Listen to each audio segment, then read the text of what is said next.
Luiz Fernando da Costa, mais conhecido como Fernandinho Beiramar, é um dos criminosos mais notórios do Brasil e ficou internacionalmente conhecido como traficante de drogas.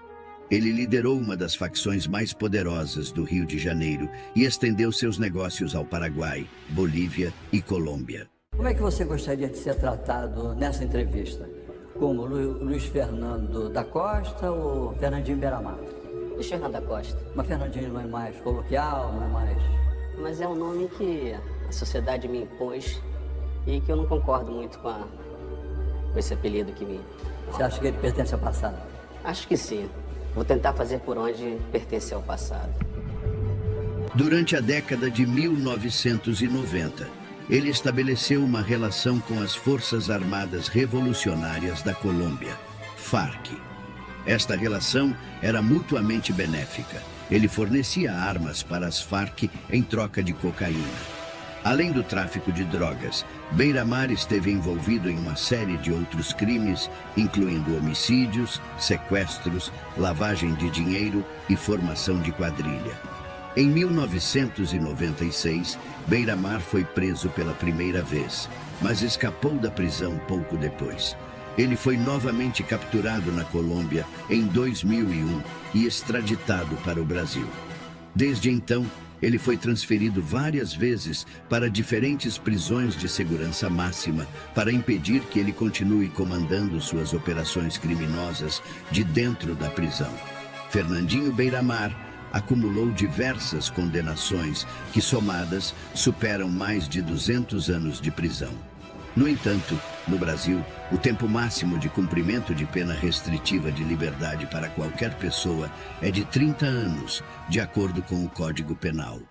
Você recebeu, então, a pena de 30 anos de reclusão, em regime inicialmente fechado, para cada crime. No momento que estava sendo interrogado, riu várias vezes e foi repreendido pelo juiz. É engraçado que você ri no processo em que você é acusado de 4 homicídios, você abre um sorriso, como se estivesse numa peça de teatro, ou se divertir. A trajetória de Fernandinho Beiramar é marcada por seu envolvimento em alguns dos crimes mais graves do país, sendo sua influência no mundo do crime comparada à de outros barões da droga de renome internacional. Para a promotoria, Beiramar liderou a rebelião e ordenou execuções. Aqui o Ministério Público entende que o acusado Luiz Fernando exercia sim poder de comando sobre essa rebelião. E por isso ele é o autor dos fatos, porque ele tinha o poder de domínio do fato. Uma ordem dele, como isso aconteceu, impediria que isso teria acontecido. E isso teria acontecido apenas por ordem dele.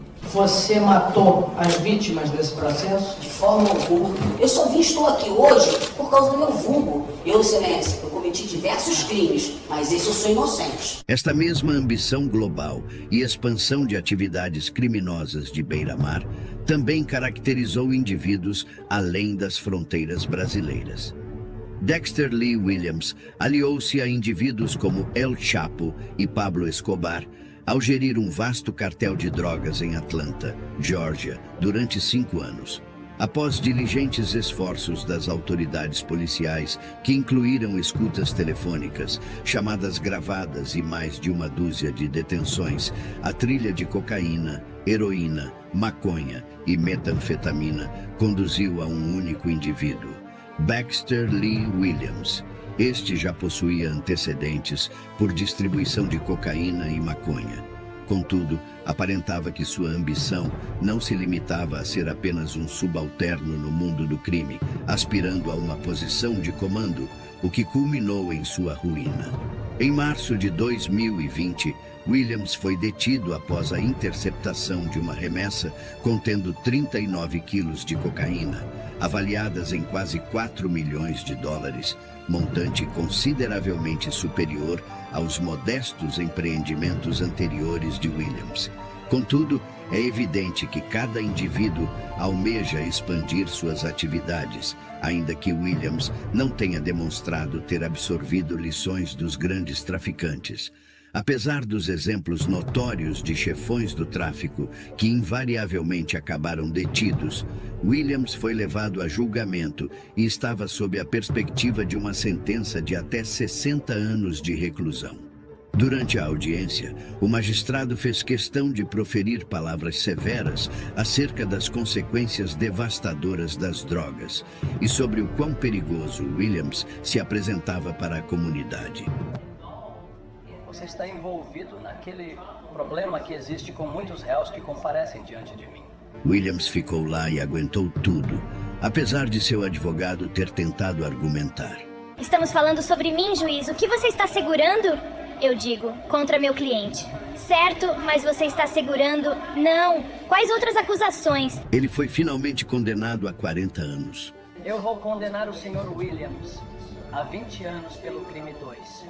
Vou sentenciá-lo a outros 20 anos consecutivos ao crime 1 e vou exigir que isso seja cumprido. Antes de continuar, dá um like nesse vídeo. Senão os chefões vão achar que você faz parte do júri.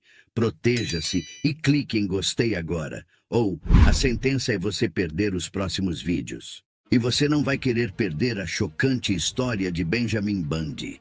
Este homem, que não tem relação com o notório serial killer Ted Bundy, mas o nome parece carregar uma maldição ligada ao crime. Bundy desabou em lágrimas no tribunal ao perceber que tinha o sangue de 2 vítimas em suas mãos, incluindo sua própria namorada.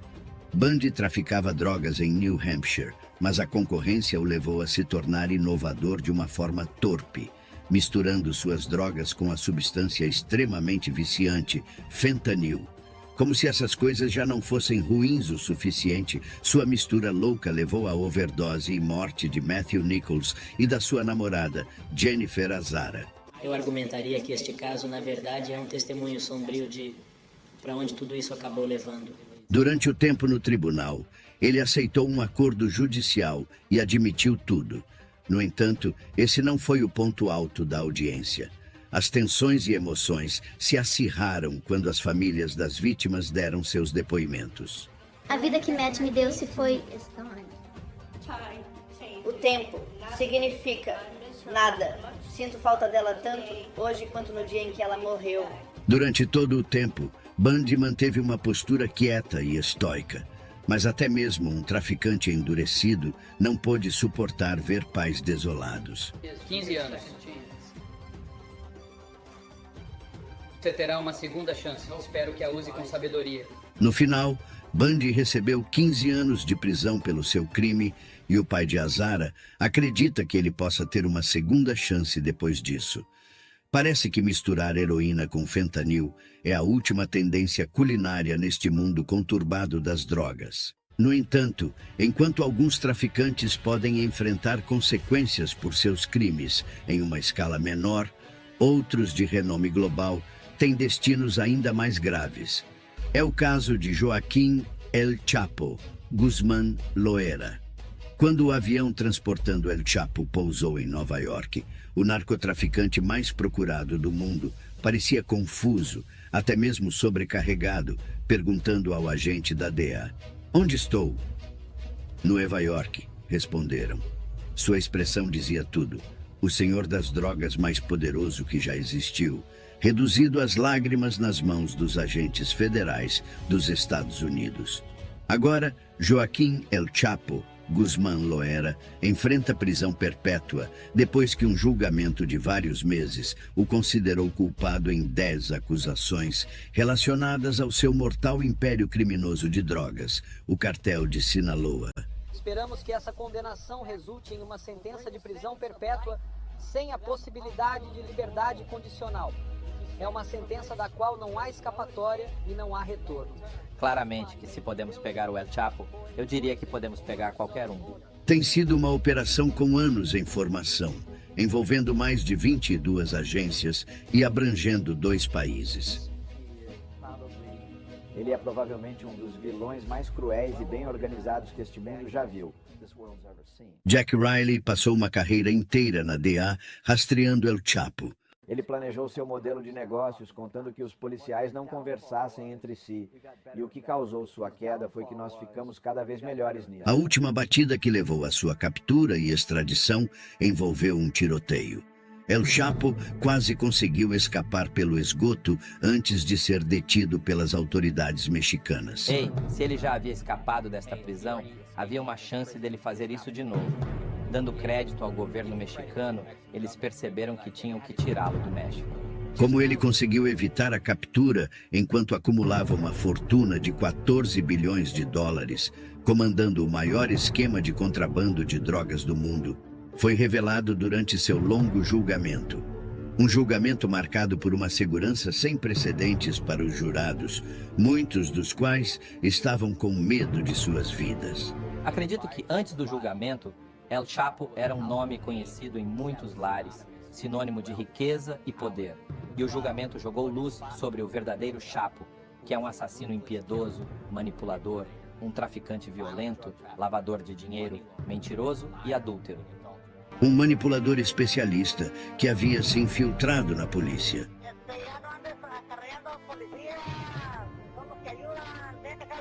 Ele acreditava fortemente em um modelo de negócios, e esse modelo incluía corromper praticamente todos os cantos do governo mexicano. Joaquim El Chapo Guzmán foi condenado à prisão perpétua mais 30 anos adicionais pelos seus crimes nos Estados Unidos. Além da sentença de prisão, ele também foi ordenado a pagar 12,6 bilhões de dólares em confisco. Ele foi sentenciado em julho de 2019. Porém, El Chapo não é o único nome a ressoar nos tribunais americanos por crimes relacionados ao tráfico de drogas. Charles Krusty, também conhecido como Romy, o homem por trás deste olhar aterrorizantemente vazio em tribunal, foi preso em 11 acusações relacionadas a drogas, mas seu histórico criminal remonta a muito tempo atrás. Após uma série de mortes relacionadas a overdoses em New Richmond, as pistas em todos os casos levaram a Krusty, que vendia heroína, fentanil e cocaína. Krusty é como algo saído de uma história em quadrinhos de supervilão. No entanto, este rei do crime da vida real forçava viciados a venderem suas drogas, agredindo-os. Durante as investigações, muitos deles apontaram para o seu chefe impiedoso ou para o seu nome de rua, Romy. E a gota d'água foi um informante que comprou drogas de Romy. E indivíduos como Charles Krusty fornecem a arma, eles fornecem a bala e giram o tambor. Apontam-na para a cabeça do viciado e tudo que o viciado tem que fazer é apertar o gatilho. É isso que Charles Krusty é. O julgamento foi bastante curto e direto, já que Krusty não poderia ter sido pego mais em flagrante. Mas a maneira como Krusty permaneceu completamente silencioso, dando a todos um olhar mortal, foi muito sinistra. Durante a audiência, o chefe da polícia descreveu como encontrou os traficantes de Romy espancados e feridos, quase que em sinal de simpatia. Eles teriam olhos roxos, ou o rosto estaria inchado, e eu perguntaria como isso aconteceu. E eles me diriam francamente que foi Ron, Charles Krusty e seus associados. Mas no final desta perturbadora audiência, Krusty foi condenado a 20 anos e 9 meses de prisão.